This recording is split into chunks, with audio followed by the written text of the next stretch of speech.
वही द्वारका में भी कल यहाँ मुकाबले आज जो है हालात तो उससे पहले कल से बेहतर है, लेकिन कल के मुकाबले अब हवा की रफ्तार भी कम हुई है और समंदर में भी उतनी ऊंची लहरें नहीं उठ रही है, लेकिन नुकसान तो काफी हुआ है। देखिए रिपोर्टर हमारी अश्विनी पांडे की ये खास रिपोर्ट।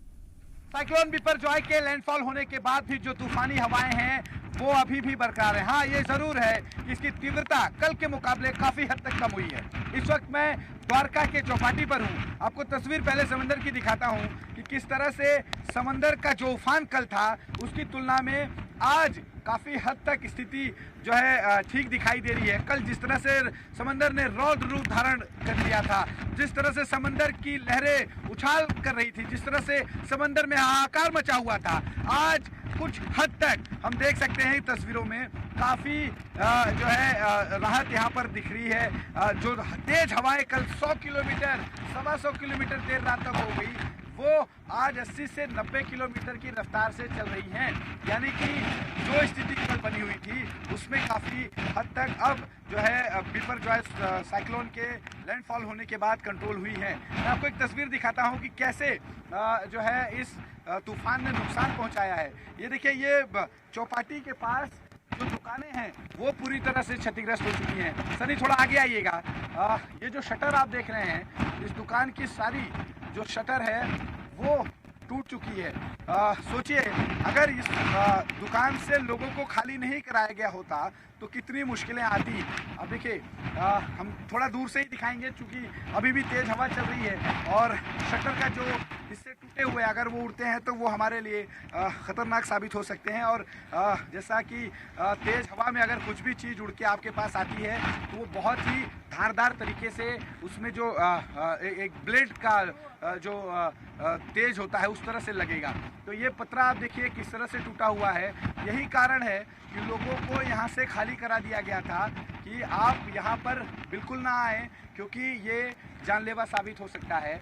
और ये तैयारियाँ ही कहीं ना कहीं लोगों को बचाने में कामयाब रही हैं। मैं आपको आगे की तरफ लेके चलता हूँ, जहाँ पर मैं आपको एक शेड दिखाऊंगा कि कैसे एक शेड जो कहाँ से उड़ के आया ये भी कहना मुश्किल है, लेकिन किस तरह से ये शेड उड़कर समंदर के किनारे पहुंचा है। तो देखिए, ये वो शेड है जो उड़ते हुए समंदर के किनारे पहुंचा है। और जिस तरह से तूफानी हवा चल रही थी उसमें इस तरह की कई घटनाएं पूरे कोस्टल इलाके में हुई है, जहाँ जहाँ बिपरजॉय तूफान के खतरे की आशंका थी जब वो लैंडफॉल करता। और लैंडफॉल होने के बाद देखिए, ये जो स्थिति है हम दिखाने की कोशिश करते हैं आपको थोड़ा नज़दीक से।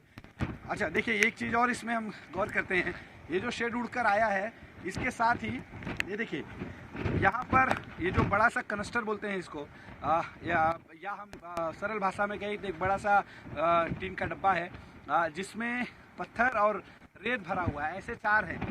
उस तरफ भी एक है और बाकी मैं देख पा रहा हूँ वहाँ भी एक। इसलिए थोड़ा आगे आके दिखाइएगा, वहाँ भी एक लगा है और इस तरफ भी एक लगा है। तो ये सब कुछ इस तेज हवा की जद में आया और कहाँ से उड़ के आया मालूम नहीं, लेकिन इतना वजन आप सोचिए था। इसके बावजूद भी अगर ये उड़कर कहीं से और आता है तो आप समझ सकते हैं कि तीव्रता क्या थी।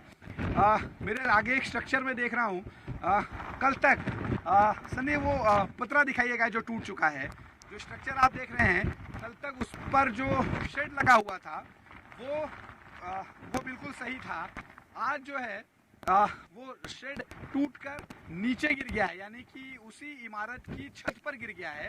तो ये जो स्थिति रही, ऐसे और भी कई घटनाएं अलग अलग जगहों पर हुई हैं, लेकिन चूंकि ये कोस्टल बेल्ट है, चौपाटी का हिस्सा है, जहां पर हवा सीधे इम्पैक्ट कर रही है, सीधे तौर पर लग रही है। और अभी भी देखिए, जब हम चल रहे हैं तो हमें पीछे की तरफ जो है उसका प्रेशर आ रहा है, यानी कि आप आगे बढ़ नहीं पाएंगे, इस तरह से हवा का प्रेशर है।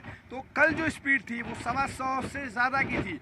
तो यही कारण रहा कि यहाँ पर स्थिति खराब हुई। हाँ, ये ज़रूर है कि तमाम तैयारियों के कारण कोई भी जान हानि की अभी तक सूचना नहीं है।